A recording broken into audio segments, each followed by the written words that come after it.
Hi hello guys, welcome back to logs. ಎಲ್ಲರೂ ಹೇಗಿದ್ದೀರಾ? Hope ಎಲ್ಲರೂ ಹೆಲ್ತಿಯಾಗೋ ಹ್ಯಾಪಿಯಾಗೋ ಇದ್ದೀರಾ ಅಂತ ಅಂದ್ಕೊಂಡಿದ್ದೀನಿ. ಇವತ್ತು ಬೆಳಗ್ಗೆಯಿಂದನೇ ಲಕ್ಷಣ ಶುರು ಮಾಡಿಕೊಂಡೆ ಆ್ಯಂಡ್ ಇವತ್ತು ಅಮ್ಮ ಕೂಡ ಬಂದಿದ್ದರು. ಸೊ ನಾನು ಬೆಳಗ್ಗೆ ಇವತ್ತು ಚೌಳಿಕಾಯಿ ಪಲ್ಯ ಹಾಗೂ ಅಕ್ಕಿ ರೊಟ್ಟಿನ ಮಾಡ್ಕೊಂಡಿದ್ದೆ. ತಿನ್ಕೊಂಡು ಹಾಸ್ಪಿಟಲ್ಗೆ ಹೋಗಬೇಕಿತ್ತು.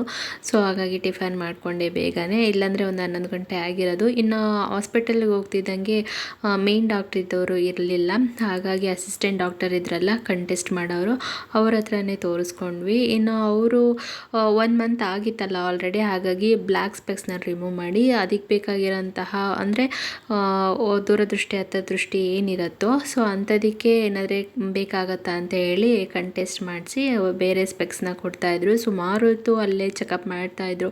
ಅಂದರೆ ಈಗ ಕೆಲವೊಬ್ಬರಿಗೆ ತಲೆನೋವಿಗೆ ಆಗ್ತಾರೆ, ಇನ್ನು ಕೆಲವೊಬ್ಬರಿಗೆ ದೂರದೃಷ್ಟಿ ಕಾಣಲ್ಲ. ಅಂದರೆ ಈಗ ಎರಡೂ ಕಾಣಲ್ಲ, ಎರಡೂ ಬೇಕು ಅಂದರೆ ಎರಡಕ್ಕೂ ಸೇರಿಸಿ ಒಂದೇ ಒಂದು ಕನ್ನಡಿನ ಕೊಡ್ತಾರೆ, ಸ್ಟ್ರಾಂಗ್ ಪವರ್ ಇರೋವಂಥದ್ದು. ಸ್ವಲ್ಪ ಕಾಸ್ಟ್ಲಿನೇ ಆಗಿರುತ್ತೆ. ಕನ್ನಡಿಗೆ ಬೇಕಾಗಿರೋ ಅಡ್ವಾನ್ಸ್ ದುಡ್ಡು ಕೊಟ್ಬಿಟ್ಟು ಮನೆಗೆ ಹೊರಟ್ವಿ. ನೆಕ್ಸ್ಟ್ ವೀಕ್ ಮತ್ತೆ ಹೋಗ್ಬೇಕಾಗತ್ತೆ ತೊಗೊಂಡು ಬರೋದಕ್ಕೆ. 1 ವೀಕ್ ಅಂತೂ ಬೇಕಾಗತ್ತೆ ಅವ್ರು ತರಿಸ್ಕೊಡೋಕ್ಕೆ ಆ ಒಂದು ಕನ್ನಡಿನ. ಇನ್ನು ಮನೆಗೆ ಹೋಗ್ತಿದ್ದಂಗೆ ಸಿಕ್ಕಾಪಟ್ಟೆ ತಲೆ ನೋತಿತ್ತು, ಬಿಕಾಸ್ ತುಂಬಾ ವೆದರ್ ಕೋಲ್ಡಾಗಿದೆ, ಒಂಥರ ಫೀವರಿಶ್ ಫೀಲ್ ಆಗ್ತಾಯಿತ್ತು. ಹಾಗಾಗಿ ಒಂದು ಬೆಚ್ಚಗೆ ಒಂದು ಸ್ವಲ್ಪ ಕಾಫಿ ಮಾಡ್ಕೊಂಡು ಕುಡ್ಬಿಡೋಣ, ಆಮೇಲೆ ನೋಡೋಣ ಅಂತ ಹೇಳಿ ಕಾಫಿ ಮಾಡ್ಕೊಳ್ತಾ ಇದ್ದೀನಿ. ಏನಂದರೆ ತುಂಬ ಗಾಳಿ ಬೀಸ್ತಾ ಇದೆ. ಮಳೆ ಏನು ಕಡಿಮೆನೇ, ಅಷ್ಟೇನು ಮಳೆ ಇಲ್ಲ, ಆದ್ರೂ ತುಂಬ ಗಾಳಿ ಬೀಸುತ್ತೆ.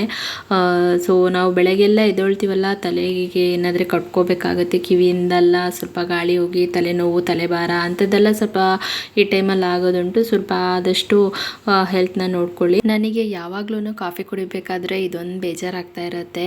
ಈ ಕಾಫಿ ಕಪ್ಗಳೆಲ್ಲ ಆನ್ಲೈನಲ್ಲೇ ತೊಗೊಂಡಿದ್ದೆ, ಕ್ವಾಲಿಟಿ ಚೆನ್ನಾಗಿರುತ್ತೆ ಅನ್ನೋ ಅಂತ ತೊಗೊಂಡೆ. ಬಟ್ ಕ್ವಾಂಟಿಟಿ ಜಾಸ್ತಿನೇ ಹಿಡಿಯುತ್ತೆ, ಸ್ವಲ್ಪ ಏನಿಲ್ಲ, ಕ್ವಾಂಟಿಟಿ ಜಾಸ್ತಿ ಹಿಡಿಯುತ್ತೆ ಅಂತಲೇ ತೊಗೊಂಡೆ. ಬಟ್ ಇದೇನೆಂದರೆ ಹ್ಯಾಂಡಲ್ ಬರುತ್ತಲ್ಲ, ಅದು 1 ಮಂತ್ ಅಷ್ಟೇ ಇದ್ದಿದ್ದು, ಎಲ್ಲ ಹಂಗೆ ಕಿತ್ಕೊಂಡು ಬಿದ್ದೋಗ್ತಾ ಇತ್ತು. ಈ ಥರ ಸೆರಾಮಿಕ್ಕಿಂದಾದರೆ ಕೆಳಗೆ ಬಿದ್ದರೆ ಮಾತ್ರ ಒಡೆದೋಗುತ್ತೆ. ಬಟ್ ಇದು ಸ್ಟೀಲಿಂದಲ್ವಾ, ಅದಕ್ಕೆ ಅಟ್ಯಾಚ್ ಆಗಿಲ್ಲ, ಸುಮ್ಮನೆ ಅಂಟಿಸಿ ಕೊಟ್ಟಿದ್ದಾರೆ ಅನಿಸುತ್ತೆ. ನನಗೆ ಸಿಕ್ಕಾಪಟ್ಟೆ ಬೇಜಾರಾಯಿತು. ಇದೊಂದೇ ನೋಡ್ರಿ ಚೆನ್ನಾಗಿರೋದು. ಸೊ ಇದರಲ್ಲಿ ಒಂದರಲ್ಲೇ ಕುಡಿತೀನಿ. ನಾರ್ಮಲಾಗಿ ಏನು ಗ್ಲಾಸ್ ಇರುತ್ತೋ ಆ ಥರ ಆಗಿಬಿಟ್ಟಿದೆ, ಅದು ಹ್ಯಾಂಡಲ್ ಇಲ್ಲದೆ. ಇನ್ ಫ್ಯೂಚರಲ್ಲಿ ಸೆರಾಮಿಕ್ ಅಥವಾ ಗ್ಲಾಸ್ ಅಂತದೇ ತೊಗೊಳ್ಬೇಕು. ಬಟ್ ಈಗ ತೊಗೊಂಡ್ರು ನನ್ನ ಮಗಳ ಕಡೆ ಅದು ಇರೋದಿಲ್ಲ, ಯಾಕೆಂದರೆ ಅದು ಒಂದ್ಸಲ ಏನಾರ ಹೊಸದನ್ನು ಐಟಮ್ಸ್ ಮನೆಗೆ ಬಂದರೆ ಸಾಕು, ಅದರಲ್ಲೇ ನೀರು ಕುಡಿಬೇಕು, ಅದರಲ್ಲೇ ಕಾಫಿ ಕುಡಿಬೇಕು, ಬೇಕು ಅಂತ ಕೈ ಅದರಲ್ಲೇ ಹೋಗ್ತಾ ಇರುತ್ತೆ. ಬಿಸಿ ಬಿಸಿ ಕಾಫಿ ಆಗ್ತಿದ್ದಂಗೆ ಒಂದು ಸ್ವಲ್ಪ ಆಚೆ ನಿಂತ್ಕೊಂಡು ಕಾಫಿ ಕುಡಿತಿದ್ದೆ, ಸ್ವೀಟಿಗೂ ವಾಕಿಗೆ ಬಿಟ್ಬಿಟ್ಟು. ಸೊ ನಮ್ಮ ಲೈನಲ್ಲಿ ನೋಡಿದ್ರೆ ಒಬ್ಬರು ಇರಲ್ಲ ರೋಡಲ್ಲಿ, ಎಷ್ಟು ಏಕಾಂತವಾಗಿ ಅಂದರೆ ಪ್ರಶಾಂತವಾಗಿರುತ್ತೆ ಅಂದರೆ ಒಂದು ಪಿನ್ ಬಿದ್ದರೂ ಸೌಂಡ್ ಗೊತ್ತಾಗುತ್ತೆ, ಅಷ್ಟು ಪ್ರಶಾಂತವಾಗಿರುತ್ತೆ. ಸೊ ಒಂದು ಕಪ್ ಕಾಫಿ ಮಾಡ್ಕೊಂಡು ಕುಡಿತಿದ್ದಂಗೆ ಅಕ್ಕಿ ನೆನೆಯಕ್ಕಿಟ್ಟಿದ್ದೆ ಬೆಳಗ್ಗೆನೆ, ಸೊ ಅದನ್ನು ತೊಳೆಯೋಣ ಅಂತ ತೊಳಿತಾ ಇದ್ದೀನಿ. ಅಂದರೆ ತುಂಬ ಒಂದು ವಾರದಿಂದನೇ ಆಗಿಬಿಟ್ಟಿತ್ತು ನನ್ನ ಮಗಳು ದೋಸೆ ಮಾಡು ಅಂತ ಹೇಳಿ. ನಾನು ಅದನ್ನು ಪೋಸ್ಟ್ಪೋನ್ ಮಾಡ್ಕೊಳ್ತಾ ಹೋಗ್ತಾಯಿದ್ದೆ, ಮಾಡ್ತೀನಿ ಅಂತ. ಈ ಚಳಿಗಾಲದಲ್ಲಿ ಮತ್ತು ಮಳೆಗಾಲದಲ್ಲಿ ಸಾಮಾನ್ಯ ಹಿಟ್ಟೆಲ್ಲ ಉಬ್ಬೋದಿಲ್ಲ. ಸೊ ಅದಕ್ಕೇನಂದರೆ ಈಗ ಬಿಸಿನೀರು ಹಾಕಿ ನಾವು ರುಬ್ಕೊಳ್ಬೇಕಾಗತ್ತೆ ಅಷ್ಟೇ. ಇನ್ನು ಈ ಥರ ಒಂದು ದಪ್ಪ ಪಾತ್ರೆಗಳಲ್ಲೇ ಹಾಕಿಡಬೇಕಾಗತ್ತೆ, ಅಂದರೆ ಏರ್ ಪಾಸ್ ಆಗೋಂಥ ಪಾತ್ರೆಗಳಲ್ಲಿ ಹಾಕಿಟ್ರೂ ಉಬ್ಬೋದಿಲ್ಲ, ತಣ್ಣಗಿರುತ್ತಲ್ಲ ಪಾತ್ರೆಗಳು, ಹಾಗಾಗಿ ಉಬ್ಬೋದಿಲ್ಲ. ನಾನು ಈ ಥರ ಒಂದು ಕುಕ್ಕರಲ್ಲೇ ಹಾಕಿಟ್ಟಿರ್ತೀನಿ, ಏನು ಅಂಥದ್ದೇನು ಯೂಸ್ ಮಾಡಲ್ಲ ಈ ಕುಕ್ಕರಲ್ಲಿ ಜಾಸ್ತಿ, ಬೇರೆ ಕುಕ್ಕರ್ಗಳಲ್ಲೇ ಉಪಯೋಗಿಸೋದು. ಇದು ಬಂದು ಲಿಡ್ಡಿಗೆ ಹ್ಯಾಂಡಲ್ ಇಲ್ಲ, ಹಂಗಾಗಿ ಇದನ್ನು ಉಪಯೋಗಿಸಲ್ಲ ಅಂತ ಹೇಳಿ ನಾನು ಯಾವಾಗ್ಲೂ ಆ ಕಿಟ್ನ ಇದರಲ್ಲೇ ರುಬ್ಬಿಟ್ಕೊಳ್ಳೋದು. ಬಿಸಿನೀರು ಹಾಕಿ ರುಬ್ಬೋದ್ರಿಂದ ಸ್ವಲ್ಪ ಉಬ್ಬಿರುತ್ತೆ, ಹಾಗಾಗಿ ಏನೋ ನಾನೆಲ್ಲ ರುಬ್ಬಿಟ್ಕೊಂಡು ಪಾತ್ರೆ ಎಲ್ಲ ತೊಳೆಯೋಕೆ ಹಾಕ್ಬಿಟ್ಟು ಏನಾರೇ ಮಾಡೋಣ ಸಂಜೆ ಸ್ನ್ಯಾಕ್ಸಿಗೆ ಅಂತ ಅಂದ್ಕೊಂಡೆ. ತುಂಬ ದಿನದಿಂದ ಒಂದು ಆಸೆ ಮೋಮೋಸ್ ಮಾಡಬೇಕು ಅಂತ ಹೇಳಿ. ಮೋಮೋಸ್ನ ನಾನು ಒಂದು ಸಲ ರೋಡ್ ಸೈಡಲ್ಲಿ ತಿಂದ್ಬಿಟ್ಟು ಅದ್ರ ಮೇಲಿರೋ ಥಾಟ್ಸೇ ನನಗೆ ಚೇಂಜ್ ಆಗಿಬಿಡ್ತು. ಏನಪ್ಪ ಇದು ಹಿಂಗಿದೆ ಅಂತ ಹೇಳ್ಬಿಟ್ಟು ತೊಗೊಬಂದ್ವಿಪ್ಪ. ಅಲ್ಲಿ ತಿನ್ನೋಣ ಅಂತ ತೊಗೊಂಡಿದ್ದವರು ಪಾರ್ಸೆಲ್ ತೊಗೊಬಂದು ಮನೆಯಲ್ಲಿ ತೊಗೊಬಂದು ಬಿಸಾಕ್ಬಿಟ್ವಿ. ತಿನ್ನೋಕ್ಕೆ ಆಗಿಲ್ಲ, ಅದು ಅಷ್ಟು ಖರಾಬಾಗಿತ್ತು. ಏನಂದರೆ ಎಲ್ಲ ಹಸಿ ಅಂದರೆ ಏನು ಹಿಟ್ಟೊಂದು ಬೇಯಿಸಿರೋದು ಸ್ಟೀಮ್ ಮಾಡಿದ್ದಾರೆ ಅನ್ನೋದು ಬಿಟ್ಟರೆ ಒಳಗಡೆ ಸ್ಟಫಿಂಗ್ ಫುಲ್ಲು ಹಸಿ ಇತ್ತು, ಹಂಗಾಗಿ ಅದ್ರ ಟೇಸ್ಟೇ ಚೇಂಜ್ ಆಗಿಬಿಡ್ತು. ಬಟ್ ನಾನು ಯಾವಾಗಲೂ ಮೊಬೈಲಲ್ಲಿ ಅಥವಾ ಮೊಬೈಲಲ್ಲಿ ರೀಲ್ಸಲ್ಲಿ ಏನಾದ್ರೆ ನೋಡಬೇಕಾದ್ರೆ ಯಾವಾಗಲೂ ಮೋಮೋಸ್ನ ತುಂಬ ಇಷ್ಟಪಟ್ಟು ತಿಂತಾಯಿದ್ರು. ಏನು ಅಂಥದ್ದು ಅನ್ನೋದು ನನಗೂ ಗೊತ್ತಾಗಿರಲಿಲ್ಲ.